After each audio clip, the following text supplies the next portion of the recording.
Olha, Carla, eu, na minha visão, né, muito clara de que todo ato ou protesto, né, dentro do sistema democrático, desde que seja ordeiro, pacífico, né, cumprindo a lei, né, ele é válido. Né, as pessoas têm que se manifestar, mostrar, né, a sua insatisfação, quais são as suas bandeiras. Né. Agora, a partir do momento em que há um desafio à lei, em que há atos de vandalismo, né, e arruaça, aí eu não concordo com isso. Né? A minha postagem ao longo desse período foi para que as pessoas compreendessem, né, e foi o grande parte do teor do meu pronunciamento no dia 31 de dezembro. Olá, eu sou Marília, repórter digital do canal Saiu no Diário Oficial Notícias. Se inscreva e ative o sino para receber notícias diárias sobre os principais acontecimentos da política brasileira, como, por exemplo, decretos presidenciais, decisões do STJ e STF e muito mais.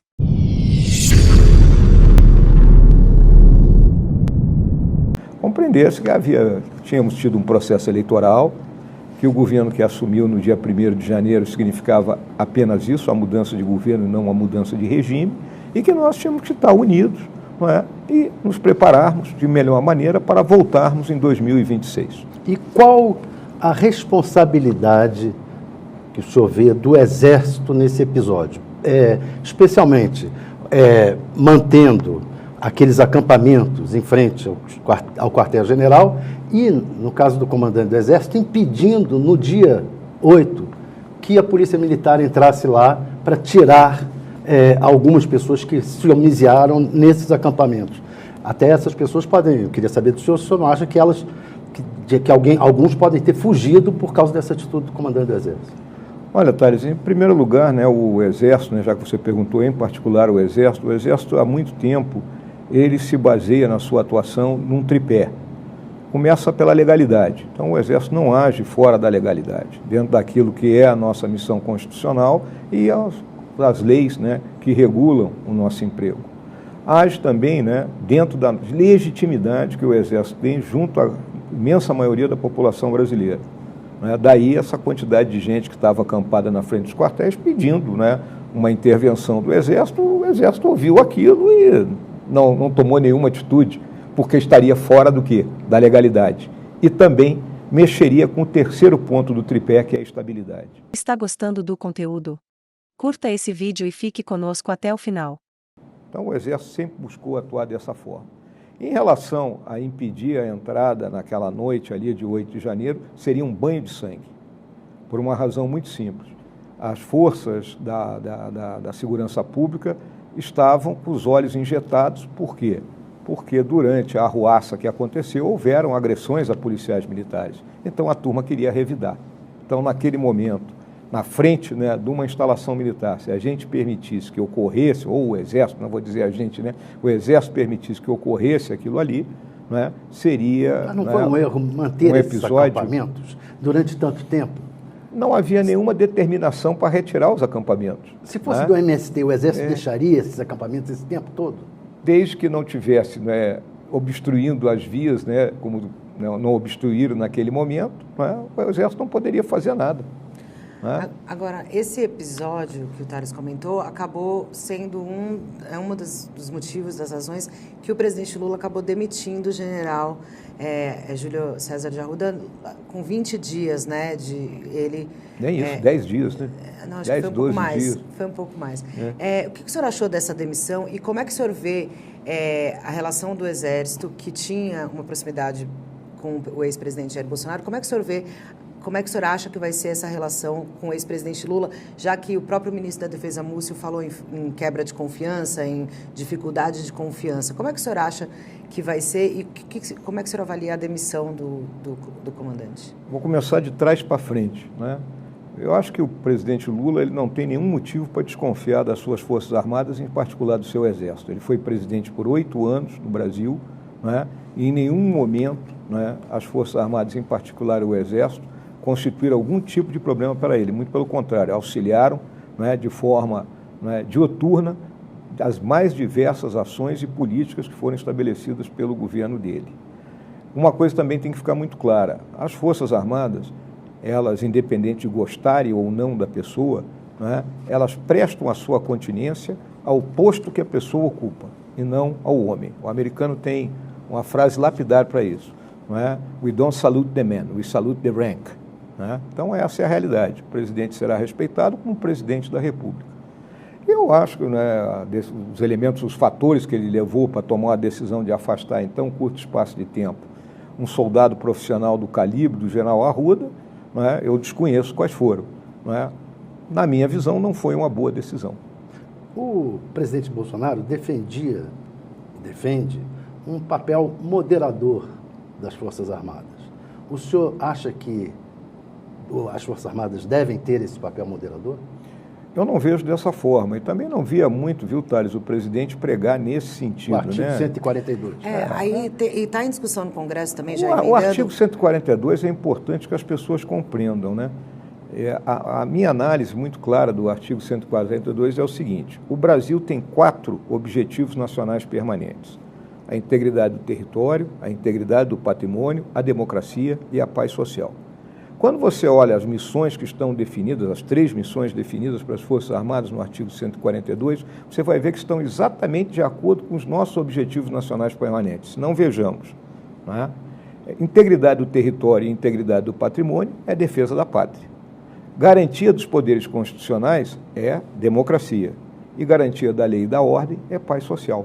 Então, há uma, vamos dizer assim, de um momento para outro, muita gente começou a falar em 142, mas sem entender o espírito do legislador, não é, do Constituinte de 88. A discussão do 142 é em torno do desentendimento entre um poder judiciário, por exemplo, Supremo, e o Executivo ou o Legislativo, e aí o Exército poderia intervir. É a questão da garantia dos poderes constitucionais. É algo que tem que ser interpretado. Eu interpreto que é o seguinte: a garantia dos poderes constitucionais é as Forças Armadas, em particular o Exército, manterem a estabilidade, a legalidade, de forma que os 3 poderes possam atuar independente e harmonicamente. Mas há uma discussão, alguns parlamentares têm colocado essa discussão de rever o artigo 142, mudar um pouco da redação. O senhor, agora no Senado, o senhor acredita que essa discussão deve prosperar ou o senhor não vê? Eu acho que não razões? prospera. Essa é uma discussão mais destinada a criar tumulto e barulho, não é? Porque a missão é clara, a missão está muito clara, não é? E se você olhar a história do Brasil, o que acontece é que todo mundo fica olhando no retrovisor e não consegue compreender o que foi a história do Brasil, né? Fica parado olhando para 1964. Minha gente, vai fazer 60 anos disso aí. Tá? Já passou 2 gerações nessa brincadeira. 1964 é o ápice das intervenções militares que começam com a proclamação da República, não é? Passam pelas revoltas ali de 1922, 24, por 30, não é? Pela própria intentona comunista em 35, pelo golpe do Getúlio em 37, pelas quarteladas para impedir a posse do Juscelino em 55, pela crise da legalidade e chega em 64. Se a gente for olhar que os tenentes de 22 eram os generais de 64, a gente compreende isso aí. De lá para cá isso mudou. Então é importante que a população como um todo entenda e as pessoas, né, principalmente porque, lamentavelmente, né, na sociedade brasileira há um profundo desconhecimento do que são as suas Forças Armadas e, em particular, o Exército. Mas as Forças Armadas, desculpa, Thales, mas as Forças Armadas, por exemplo, nessa situação do Bolsonaro, elas ficaram até numa encruzilhada porque elas, no final, acabaram apanhando dos 2 lados. Do lado dos bolsonaristas, dizendo que elas eram, enfim, covardes, que não estavam atuando, e do outro lado, dizendo que elas estavam tentando um golpe. Enfim, para deixar claro, não existe a possibilidade, na sua avaliação, pelo que o senhor está falando, de um golpe, né, das Forças Armadas. E como é que o senhor avalia a imagem das Forças Armadas depois desses 4 anos de governo Bolsonaro? Todo mundo diz, o Exército saiu arranhado, a turma que é mais extremista aí da direita, né, chama de covarde, melancias, não sei mais o que. Aí o Exército, quem é que está trabalhando, né, diuturnamente no socorro às vítimas lá em São Sebastião? Quem é que está lá na terra indígena Yanomami? Né? E em outras tantas atividades que estão ocorrendo no nosso país. Então, as missões continuarão a ser cumpridas, né? As Forças Armadas, em particular o Exército, se atém às suas 2 colunas mestras, a disciplina e a hierarquia.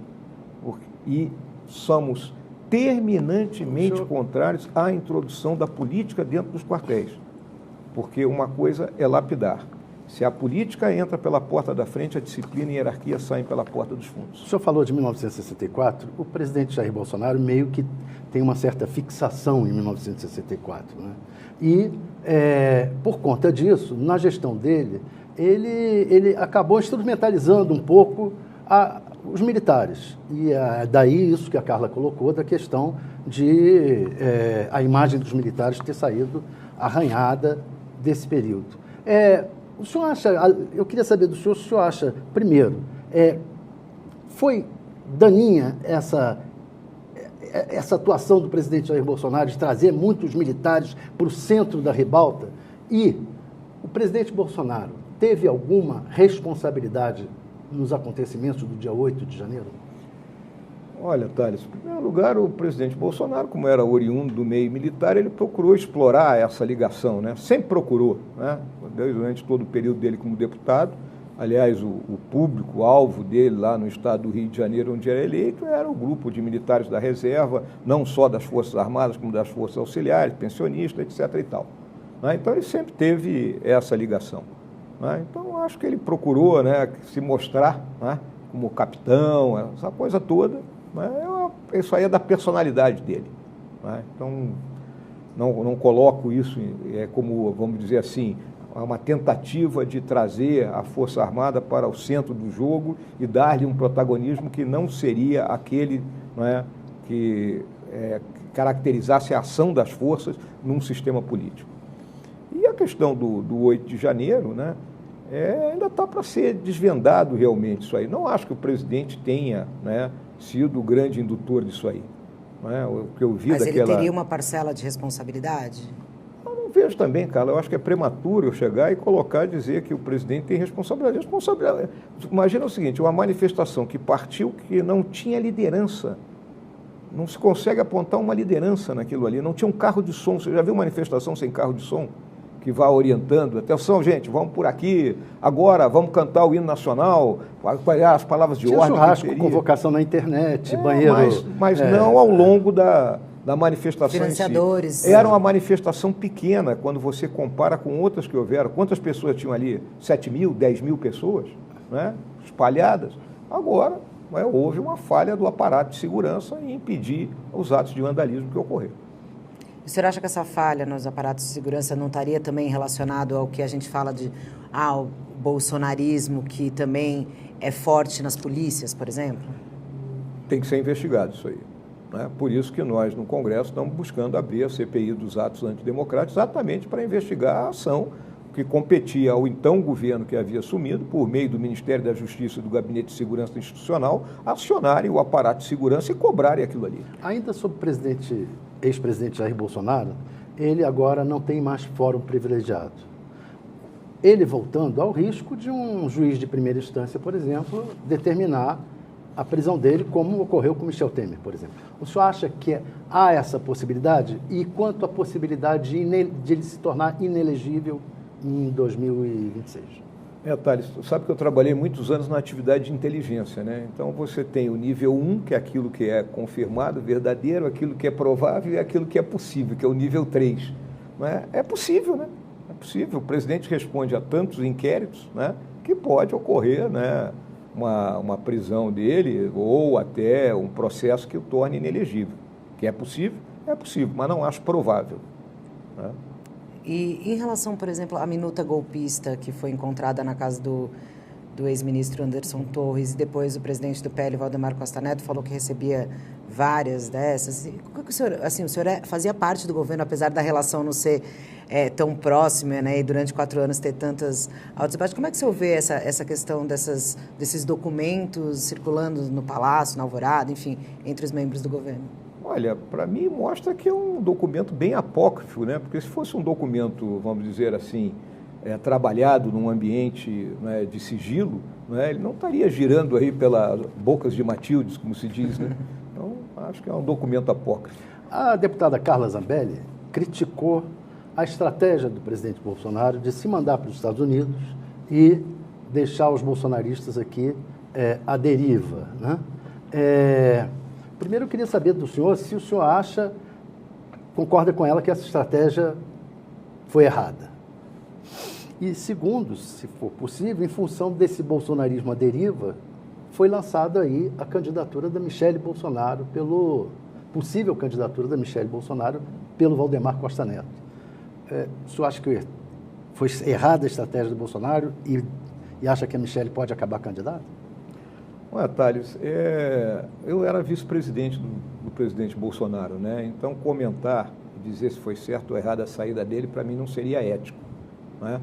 Então, prefiro me reservar, não comentar. O senhor nunca mais falou com o Bolsonaro? Não nos falamos mais. O último contato que eu tive foi quando ele estava indo para o aeroporto e ele me mandou uma mensagem de WhatsApp me pedindo para assinar uns decretos que depois eu fui execrado porque assinei, mas assinei dentro da lealdade que caracteriza, né, o nosso... Quais eram os decretos? Desculpa, se o senhor puder me tinha recordar. 3 nomeações de adidos da Receita Federal, né, que depois foram todos cancelados, e uns decretos que eram na área de impostos, né, que estavam previstos, né, na LOA, né, e que eu assinei. 2 já foram cancelados, mas um ainda está valendo. Né? Sobre a Michele? Bom, então, voltando, foi a última comunicação com o presidente. Agora, lançar a candidatura desse presente momento, eu acho extremamente prematuro, né? Ainda tem muita espuma nesse chupe, então vamos deixar, né, esse governo apresentar aí o que ele quer apresentar, vamos ver se ele vai ser bem-sucedido, se não vai ser bem-sucedido, né? E vamos ver quem, no momento aprazado, será aquela pessoa que terá condições de enfrentar o candidato da situação. O senhor vê na Michele essa possibilidade? Aliás, pode até comparar a possibilidade dela com a do Tarcísio de Freitas e até a do senhor. Olha, Thales, eu vejo hoje que a liderança, né, existente ainda nessa hoste, nesse grupo da direita, é do presidente Bolsonaro. Né? Todos os lugares que eu vou, as pessoas me perguntam por ele. Tá? Então, isso é uma realidade. Tá? Então, ele tem essa liderança. Então, vamos aguardar aí né, os nomes citados. Acho que o Tarcísio, né, realmente, né, dependendo aí, obviamente, do desempenho que ele tiver em São Paulo, que eu, conhecendo a competência dele, julgo que ele terá um desempenho muito bom, né? Ele poderá se cacifar, ou poderá aguardar para um futuro mais à frente, já que ele é um cara bem novo ainda. O senhor falou da relação com o Bolsonaro, no último contato foi ali, então, dia 30 de dezembro, aproximadamente. No dia 31, o senhor convocou a Cadeia Nacional de Rádio e Televisão, fez uma mensagem em que defendeu ali as Forças Armadas, fez críticas aos 3 poderes e uma série de críticas também veladas ao presidente Bolsonaro. Não citou nominalmente ele, mas estava dizendo ali uma questão de lideranças que ajudaram a estimular o cenário de caos. Assim, eu queria entender, qual foi a sua intenção naquele momento, né, de usar, o senhor estava em presidente em exercício, então usar o cargo de presidente no último dia do ano para fazer essa mensagem, e se o senhor acha que o presidente Bolsonaro, porque foi o discurso de alguns bolsonaristas, se o senhor acha que o presidente Bolsonaro o considerou um traidor, e se o senhor, de alguma forma, traiu o presidente Bolsonaro nessa situação? É absoluto, né? Eu acho que a pessoa que interpretar e olhar o que eu pus, as 3 grandes mensagens que eu coloquei naquele discurso, né, vai entender. Em primeiro lugar, eu considerei que era minha responsabilidade defender o nosso governo. Nosso governo não estava sendo defendido. Nosso governo fez coisas maravilhosas, como todo governo teve erros, obviamente, mas tem coisas maravilhosas. Então, procurei mostrar, né, os dados econômicos, né, os avanços que houveram ao longo do nosso governo, defender as nossas Forças Armadas, que estavam sendo tão atacadas por ambos os lados naquele momento, né, e também expressar para aquela população que estava nas ruas que compreendesse, né, que o comunismo não seria instalado no dia 1º de janeiro no Brasil, né, conforme vinha circulando aí pelas redes sociais. O que ia começar era um novo governo, mas o regime se manteria o mesmo. Então, essa foi a minha intenção.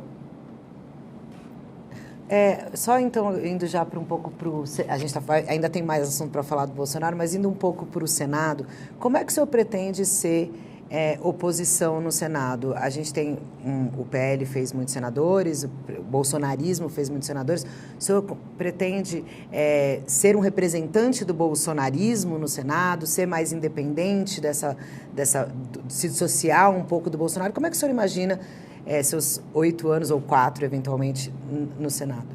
Olha, Carla, eu gostei muito de umas primeiras palavras que o presidente Bolsonaro pronunciou agora lá em Miami, dizendo para acabar com essa história de bolsonarismo. Achei interessantíssimo ele falar isso aí. O que nós temos é um movimento da direita, né? E isso eu acho que foi a grande obra do presidente Bolsonaro, que colocou a direita de novo no jogo, porque aqui no Brasil ninguém era de direita, né? Era todo mundo escondido, né? A minha visão, né, e eu tenho deixado claro, eu faço oposição ao governo, mas não faço oposição ao Brasil. Diferente, né, do Partido dos Trabalhadores, que sempre fez oposição ao Brasil. Se a gente olhar a história recente, você vai ver que eles expulsaram os representantes que participaram da eleição direta do Tancredo Neves, que votaram naquela eleição, não assinaram a Constituição de 88, foram contra o Plano Real. Então, ou seja, é uma trajetória sempre de ser radical, independente da ideia ser boa ou ruim. Então, a minha visão de ser oposição eu acredito que precisamos de reforma tributária, reforma administrativa, né, melhoria nas... O senhor está disposto a votar a favor do novo marco fiscal, por exemplo? Marco fiscal, desde que seja um marco fiscal execuível, terá meu apoio, porque o Brasil precisa disso. Agora, essas outras ideias, né, que a gente vê girando por aí não terão meu apoio. O que o senhor está achando do Fernando Haddad nesse início? Acho que ele está com uma certa dificuldade, né, pelo próprio posicionamento do presidente, né, que tem que compreender que assumiu o governo, né, numa situação totalmente diferente de 20 anos atrás. O mundo é outro, o país é outro, né, a situação fiscal é outra, e ele tem que compreender que governo é igual a casa da gente. Ele e o Lula. Ele, Lula. E o Haddad. E o Haddad tem que fazer o Lula entender isso aí. Tá certo. Então é a responsabilidade dele. Mudando um pouco, o senhor acha que em 4 anos, se o Bolsonaro fosse reeleito, em 4 anos de governo, os Yanomamis seriam extintos? Isso é um absurdo, né, Thales, dizer que está havendo um genocídio dos Yanomamis, né? Você olha, observa bem o seguinte, a terra indígena Yanomami, ela é um L, né? Fazendo aqui essa posição do L. Então tem essa perna do L que fica lá em Roraima. A ponta norte, onde ficam os rios Mucajaí e Urariquera, é onde acontece o problema, né, do garimpo ilegal, e, obviamente, as comunidades indígenas que estão ali na volta são afetadas por esse garimpo ilegal. Agora, a terra prossegue. Então, você entra no estado do Amazonas, no município de Barcelos, de Santa Isabel do Rio Negro, e lá você tem comunidades que ninguém fala, ninguém sabe se existe. Está lá Maturacá, que fica no sopé do Pico da Neblina, né, que fazia parte da minha área de segurança quando eu era comandante da 2ª Brigada de Infantaria de Selva em São Gabriel da Cachoeira. Então, falar em extinção dos Yanomamis é uma balela. Mas tem alguma solução? A solução é o Estado estar presente. Isso nós falamos, servi na Amazônia desde o início dos anos 90. Né? Os problemas são recorrentes. Né? Então, eu fiz 3 operações de retirada de garimpeiro da terra indígena Yanomami ao longo da minha vida militar. Agora, quando nós estávamos, né, no Conselho Nacional da Amazônia Legal, né, o Ministério da Justiça, o Ministério da Defesa fizeram 5 operações diferentes, né, não só para retirada de garimpeiro, mas como também para combate a desmatamento ilegal. Então, o Estado tem que estar presente o tempo todo nessas fronteiras longínquas. Pois é, o Bolsonaro designou o senhor para entrar e cuidar dessa área da Amazônia, especialmente na questão do desmatamento e do garimpo. O senhor acha que o senhor fez um bom trabalho, que deu resultado? Porque o que se diz é que aumentou o desmatamento lá grandemente na época. Na realidade, Thales, no nosso último ano, né, no ciclo que terminou em agosto de 2022, nós fizemos a redução do desmatamento. Pequena, mas fizemos. Ou seja, nós conseguimos conter um avanço que estava ocorrendo. Tá? Eu não tinha uma função executiva, minha função era aquela do por favor. Né? Sentar todo mundo na mesa, olha aí, Ministério da Meio Ambiente, tem que botar o pessoal do IBAMA e do ICMBio lá para trabalhar. Ministério da Defesa pode apoiar, precisa de helicóptero. Então, essa era a minha função, né? Uma função de coordenação. E o ministro do Meio Ambiente não gostava muito da sua atuação, não ajudou muito. Não, o Joaquim Leite foi muito parceiro nisso aí. Eu falo do Ricardo. O Ricardo, eu tive pouco contato com ele, na realidade. General, um outro assunto que o senhor também tratava muito quando era vice, que é de relações internacionais aí, sobre a guerra da Rússia, né? Chega um ano desse conflito agora, exatamente. E eu queria saber 2 opiniões. O senhor acha que o Brasil tem que, de alguma forma, municiar a Ucrânia? E uma segunda pergunta. O presidente Lula tem dito, e no encontro com o presidente americano Joe Biden, falou que acha que o Brasil pode ter protagonismo para ajudar nessa pacificação. O que o senhor acha dessa ideia do presidente Lula, do Brasil assumir esse protagonismo e ajudar nessa pacificação? Bom, em primeiro lugar, a gente tem que entender que o Brasil é um país da civilização ocidental, né? E ali está havendo um conflito entre a civilização ocidental, né, e o Oriente, né, representado ali pela Rússia, com apoio velado, vamos dizer assim, da China. E nós fazemos parte, junto com a Rússia e da China, de um outro grupo, que são os BRICS. Então, a situação do Brasil é uma situação que a gente tem que ter um pragmatismo e flexibilidade nesse momento. Ontem na ONU, o Brasil estava se abstendo e ontem votou a favor nesse sentido, né, de que cesse os conflitos. No caso, o senhor acha que o presidente Lula tem capacidade, essa ideia de assumir esse protagonismo? Não, acho que não. Acho que o presidente Lula não tem noção do que é esse conflito, da história que está por trás dele, né? É um conflito que ele gira em torno da visão russa de que há uma linha imaginária que vai do Mar Báltico até o Mar Negro, passando ali pelos países bálticos, pela Polônia, pela Bielorrússia, pela Ucrânia, pela Moldávia, seria uma zona de segurança da Rússia histórica, e que ele não admite, em hipótese alguma, né, que essa zona de segurança tenha influência, né, dos países da Europa Ocidental, né? Daí essa operação militar que ele faz na Ucrânia, que na realidade é uma guerra, e que hoje virou uma guerra de atrito, padrão Primeira Guerra Mundial, né, com troca pesada de artilharia, né?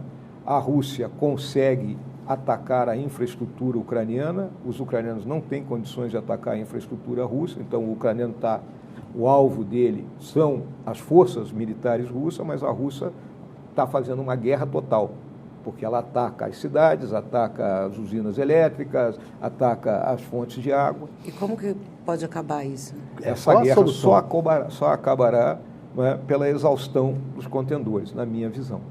Ou seja, a Rússia vai dizimar a Ucrânia. Hoje, o que acontece? Né? A OTAN e os Estados Unidos estão apoiando a Ucrânia, colocando o que tem de melhor em termos de armamento, para que a Ucrânia contenha esse avanço da Rússia. A população russa, né, não está participando disso aí, né? Se você lê os estudos que vêm sendo feitos a respeito, você pode dizer que tem 60% das pessoas lá dentro da Rússia que estão tocando sua vida como se não tivesse havendo uma guerra. Por quê? Porque não está atingindo a população, exceção daqueles que tiveram os filhos convocados para, né, o serviço militar, agora nessa mobilização que o Putin fez para tentar recompletar as forças dele, que foram tremendamente depletadas pelas ações da Força Armada Ucraniana. General, Agora, só queria deixar um detalhe muito claro. É uma guerra muito perigosa para um país como o Brasil, porque vamos entender o seguinte: a partir do momento que a Rússia acha que pode invadir a Ucrânia desrespeitando a legislação internacional, alguém pode nos invadir também. E como que o senhor acha que o Brasil deve agir, então? Então, o Brasil tem que se opor firmemente a essa ação da Rússia. Então, municiar a Ucrânia de armas, por exemplo? Pode ser que não seja o caso da gente colocar arma, porque na realidade vamos dizer, o nosso apoio ali é uma munição do canhão antiaéreo Gepard, né, que os alemães iam descartar. Nós compramos esse canhão e compramos, acho que 550 mil tiros, assim, não tenho certeza, mas isso aí foi um número desses aí, tá? E que nós temos aqui. Então vamos dizer, uma gota d'água no oceano, né, do combate que está sendo travado lá. General, houve agora essa chacina em Sinop. E o autor da chacina era um CAC, né? Ele tinha um registro como caçador, colecionador, etc.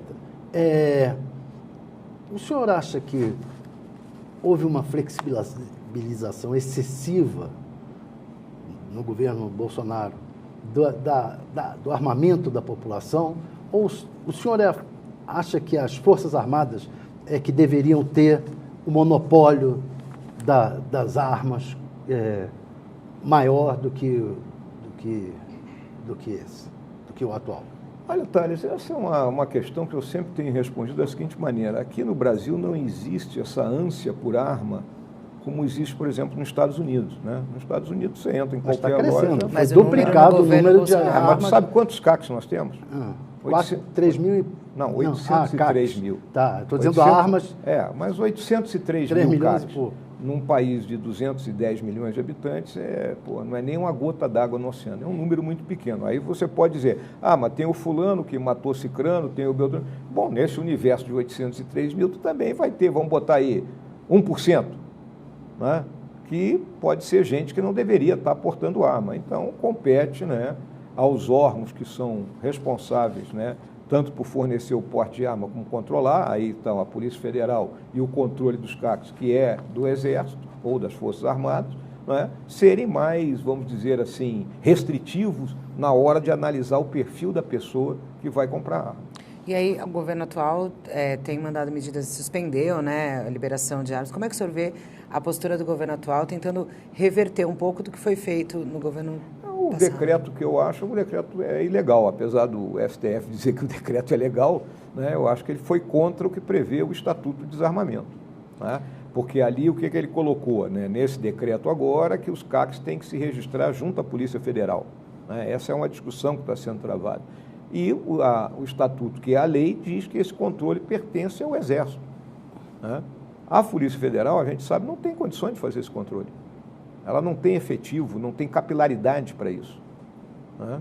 Então, o tipo da coisa que acaba caindo em desuso. Por falar em STF, o senhor hoje vai estar lá no STF, já marcou uma audiência com a ministra Rosa, e vai junto com o Sérgio Moro. Qual é o objetivo? Com o Rogério Marinho. Rogério Marinho, perdão. Qual é o objetivo dessa... Não, nós estamos muito preocupados com a situação das pessoas que estão presas aí desde o dia 9 de janeiro, né? Nós consideramos que tem muita gente que está ali que cometeu, vamos dizer assim, não é nem crime, né? Cometeu algum tipo de ilegalidade, por exemplo, participou da marcha, entrou dentro do palácio, mas não quebrou nada, né? Então, nós vamos pedir para agilizar os processos dessas pessoas, separar o joio do trigo, não é? E essas pessoas, então, que paguem multa, que cesta básica, prestem serviço comunitário, existem N penas, né, que podem ser colocadas para as pessoas que, vamos dizer, invadiram patrimônio público, mas não depredaram. Mas o senhor não acha estranho, isso, a própria invasão em si não é esquisito? Porque, por exemplo, eu estou numa manifestação, eu começo a ver que eu invado um prédio público. Eu entro na casa, né, que é de todos nós, não é uma questão assim, ele não quebrou, não furou o quadro, não derrubou o vaso, mas estava lá dentro do Palácio, por exemplo, ou do Supremo, que foi um dos lugares mais agredidos pela fúria desses manifestantes. O fato da pessoa estar presente já não é um crime grave? Não acho um crime grave, Carla. Crime grave tem coisas bem piores. Isso aí é uma ilegalidade, né? É igual pular o muro do clube para estar sem a carteirinha. Né? É a mesma coisa, né? Então, tem que ser tratado dessa forma. E tem gente ali que tinha chegado depois da manifestação e, como estava na praça, foi presa. Eu conheço 12 pessoas nessa situação, que vieram lá de Santa Cruz do Sul, no Rio Grande do Sul, e estão nessa situação. Foi todo mundo arrolado, vai daqui para frente, todo mundo preso. Essas duas pessoas que o senhor conhece, coincidentes, mas o senhor sabe quem são exatamente? Sei quem são. São militares, não? Não, nada. Tem gente lá do interior do Rio Grande do Sul. E como que eles fizeram contato com o senhor, para o senhor saber que eles estavam lá? Mandaram, o advogado deles me mandou um e-mail. Mas o senhor não acha que houve uma certa manipulação dessas pessoas? Toda massa é manipulada, Thales. A massa, a partir do momento que ela entra em movimento, né, se não tem alguém que vai manter o controle daquela massa ou tem uma força oponente capaz de contê-la, a massa ela é imprevisível, né? Ao longo aqui da história, aqui no Brasil, nós já vimos N movimentos, né? Podemos começar aqui em Brasília, no ano de 86, quando o Sarney cancelou o plano cruzado ali, depois das eleições de novembro daquele ano, o badernaço que houve aqui em Brasília, que foi algo, né, e que a partir dali se criou um protocolo de segurança aqui no Distrito Federal, principalmente para a esplanada dos ministérios, com a finalidade de impedir que atos dessa natureza ocorressem. Ao longo daqueles protestos ali de 2013, 14, 15, tivemos aquela invasão do Itamaraty, estão lembrados, né? Não conseguiram invadir o Palácio do Planalto naquela vez porque o dispositivo de segurança tinha sido acionado. Então, né, Massa é massa, né? Então o senhor acha que eles foram manipulados? É aquele conjunto, né? A partir do momento que você entra, é que nem torcida de futebol, né? A pessoa perde a noção da sua identidade própria e entra naquele coletivo. E quem manipulou? As lideranças que estavam ali, né? As lideranças que estavam ali, muita gente, aquela história, Thales. É que você falou que não tinha um líder, né? Eu mesmo comentei aqui, tem gente que acredita que o comunismo está sendo instalado no Brasil, pô. É uma dissonância cognitiva coletiva? É uma dissonância cognitiva coletiva, você acha? É isso aí, eu acho. Eu vejo dessa forma. Agora, em relação também... O estudo da psicologia das massas é importante, pô. Uhum. Agora, em relação ainda também, falando militar, 8 de janeiro, o senhor falou dessas pessoas que o senhor sabe que estavam. Como é que o senhor vê o Exército está apurando a participação de militares da reserva, da ativa, enfim. Como é que o senhor vê... e aí também há um receio no governo de que as apurações nas outras forças andem mais rápido do que as das Forças Armadas, que o Exército tem a justiça militar. Como é que o senhor vê? A justiça militar é das 3 forças. Sim, mas como é que o senhor vê? Mas, por exemplo, aí eles ficam separados, mas, enfim, acho que... Não, a justiça militar é das 3 forças. Não, sim. Ah. Mas os militares, a Aeronáutica, Marinha e FAB que tiverem nos atos ou cometeram crimes militares vão ser julgados ali diferente, né? Como é que o senhor vê a eventual participação de militares e como é que o senhor vê que deve ser a punição de um militar que, como o senhor mesmo colocou, segue 2 pilares da hierarquia e da disciplina, né? Olha, o que eu vi ali foi gente da reserva, né? Não tinha ninguém oficial da ativa, né? Os casos que eu sei eram oficiais que estão na reserva, né? Então, vamos dizer assim, a gradação é menor. Foi aberto o inquérito policial militar a respeito deles. O inquérito poderá chegar a seguinte conclusão: o crime cometido por eles, se houve crime, pode ser um crime da Justiça Civil. E ser encaminhado para a Justiça Civil. Uhum. Na minha visão, né, quando você fala em crime militar, em 3 pontos você tem que ter 2. É o local, a pessoa e a arma. Então, no caso aí, eu não vejo crime militar ter sido cometido, porque foi cometido por um militar, mas não estava em serviço nem em área militar e não portava uma arma militar. Então, o senhor acredita que são crimes vão civis, ser encaminhados para a Justiça Civil. Quanto ao Pazuello, sigilo Dudu Pazuello, meu grande parceiro. O sigilo de 100 anos para a apuração em torno de ele ter participado de uma manifestação como militar da ativa. Primeiro, o que o senhor achou disso, dessa participação na manifestação? Segundo, o sigilo de 100 anos, o senhor acha correto isso? Não, terceiro, por que foi colocado esse sigilo tão grande? Que agora está quebrado e a expectativa é que seja revelado em breve o que exatamente... Por que, Thales? Vou responder em francês, je ne sais pas. Agora, eu, se fosse o comandante do Pazuello, dava uma advertência nele e resolvido o problema. Né? Resolvido o problema. A senhora acha que o Exército errou, na época era o Paulo Sérgio, errou em não punir? Decisão do comandante. A decisão a gente não discute, a gente cumpre. Agora, se eu, Hamilton Mourão, fosse o comandante, eu dava uma advertência. O que se diz é que todo o alto comando era a favor da... Eu dava uma advertência. Que todo o alto comando era a favor da advertência. Que é meu amigão. Pô, servimos juntos, trabalhamos juntos no Departamento de Educação e Cultura do Exército, é um cara fantástico, é um planejador meticuloso, brilhante, vai fazer um excelente trabalho no Mas o senhor não tem federal. nenhuma crítica à condução dele na pandemia, como ministro da Saúde?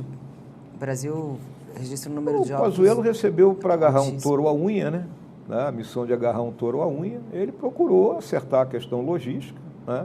Num país de dimensões continentais como o nosso, com as dificuldades da desigualdade existente no Brasil, né? Acho que ele fez um bom trabalho. Senador, eu queria falar também de um outro tema que eu sei que o senhor o acompanha ainda na esfera internacional, sobre a questão da carne brasileira. Essa semana a gente teve um registro da vaca louca. E a China e o Brasil têm um acordo desde 2015 que, quando tem um caso, já se suspende as exportações. Queria saber se eu acho que é um momento de talvez rever isso, como é esse acordo, como é que fica essa questão? Olha, a questão da proteção, né, da segurança alimentar é uma questão complicada, é uma questão que é muito cara lá para a China, né? A China, ela não pode se dar o luxo de acontecer 2 coisas lá dentro, né? Instabilidade social, né, e falta de segurança alimentar, né?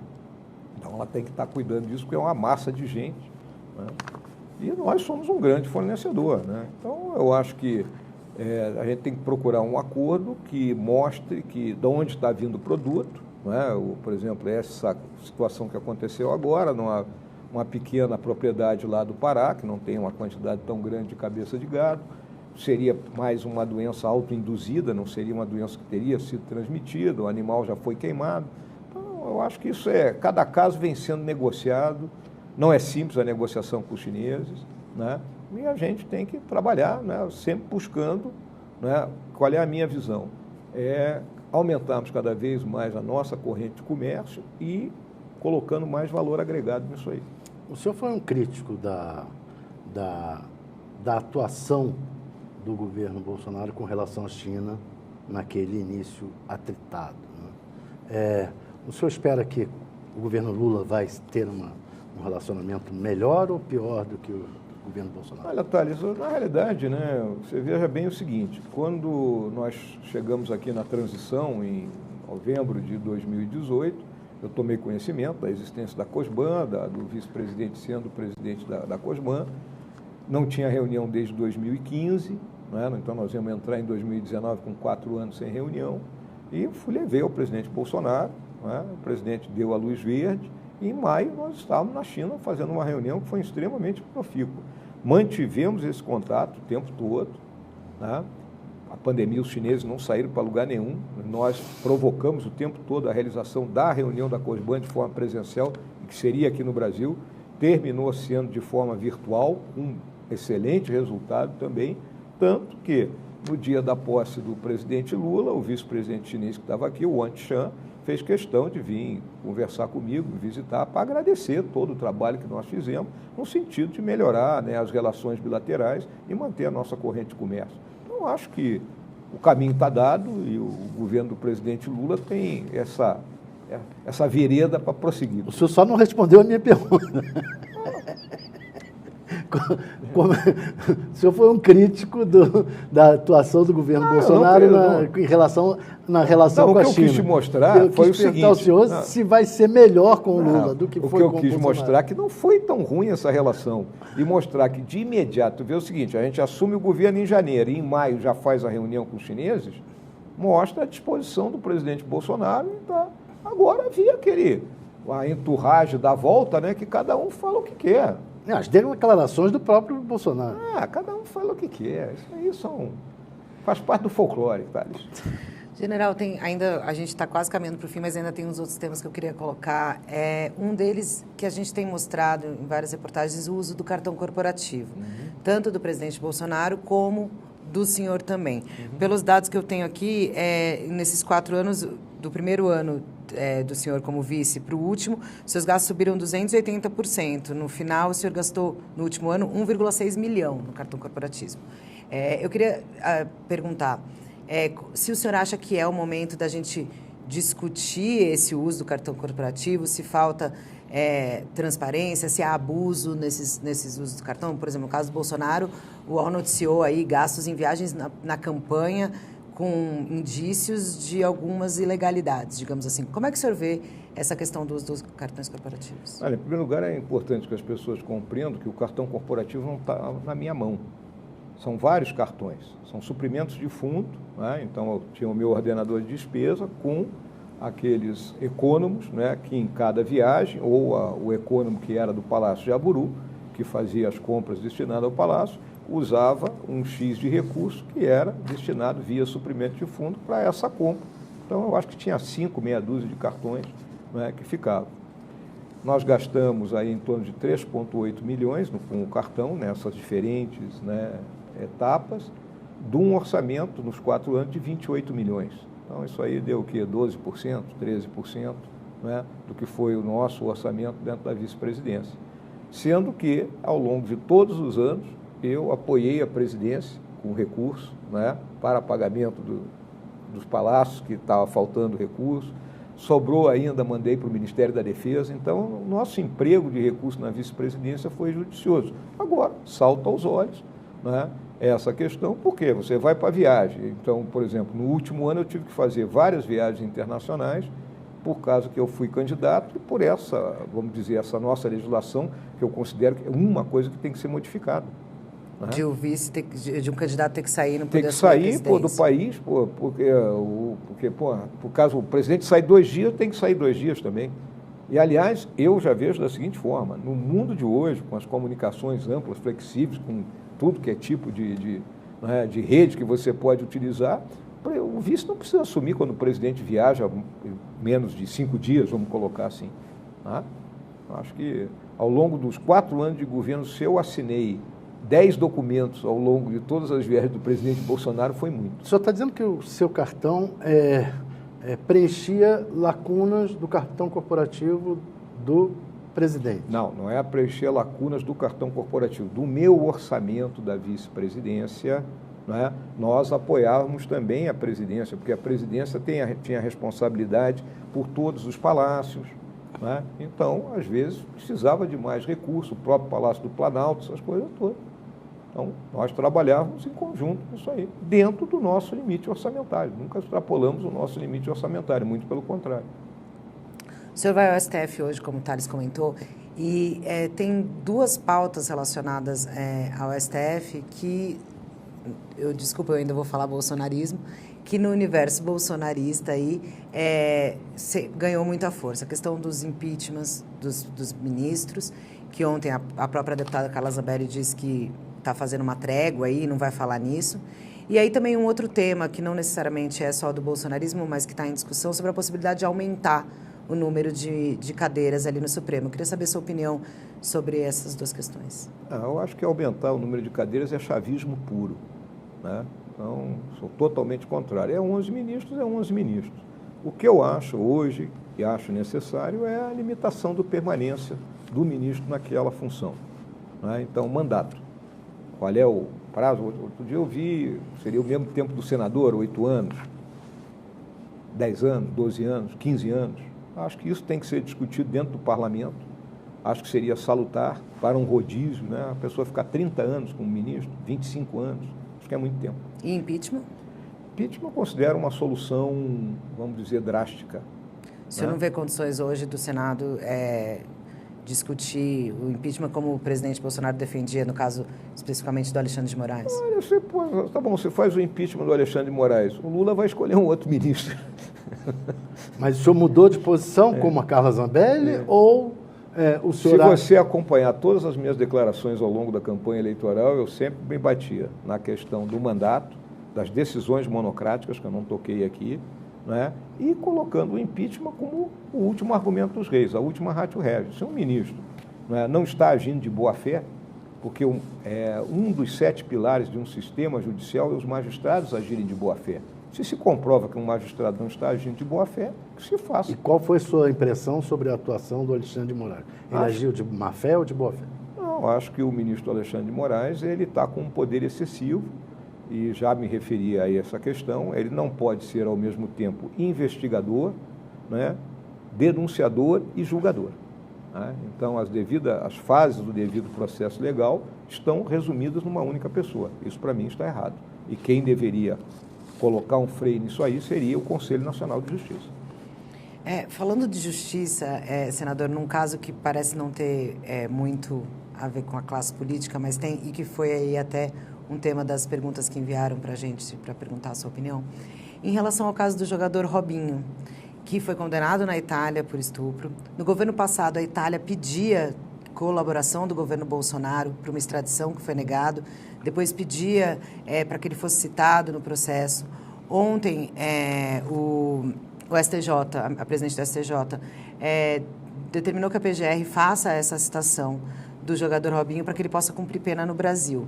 Eu sei que é um caso que aparentemente não está na sua esfera, mas eu queria saber a sua opinião. Se o governo passado foi leniente com o jogador que é condenado por estupro na Itália, e como é que o senhor acha, como é que o senhor vê essa questão? Olha, Carla, eu vou te responder com toda sinceridade. Eu nunca me debrucei sobre essa questão do Robinho, então qualquer opinião que eu emita agora vai ser algo bem por fora. Mas nem de acompanhar do governo passado não atender esses pedidos do governo italiano? Nem sabia que tinha acontecido isso. Tá certo.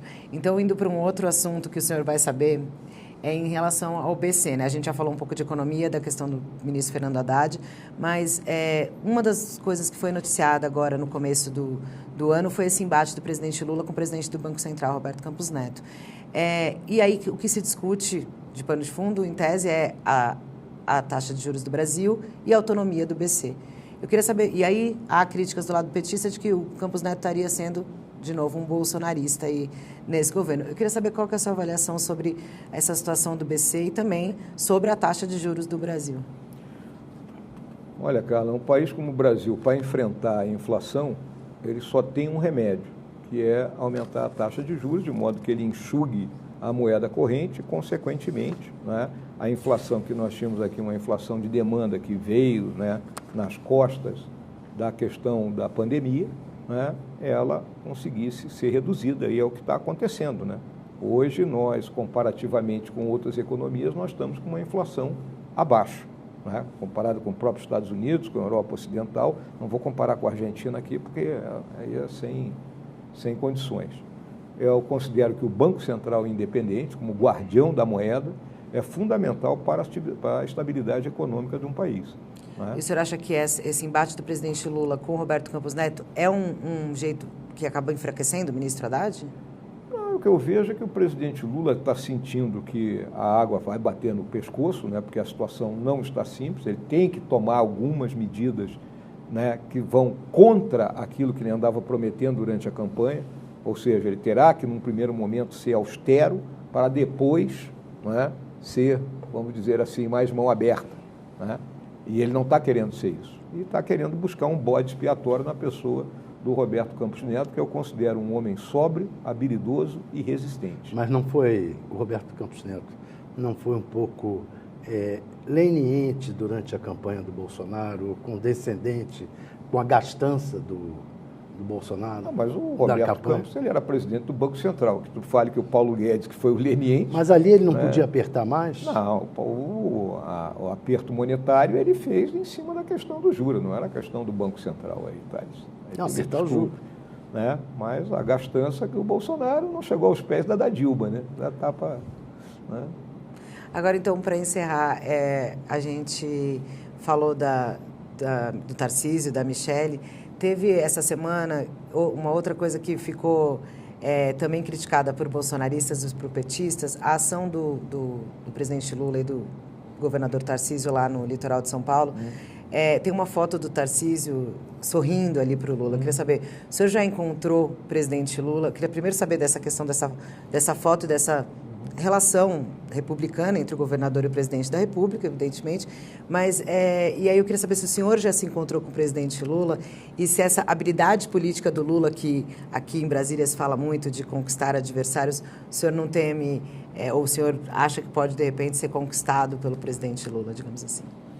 Olha, se o Lula fosse louro, que nem a minha esposa se chamasse Paula, podia ser até que ele me conquistasse, né?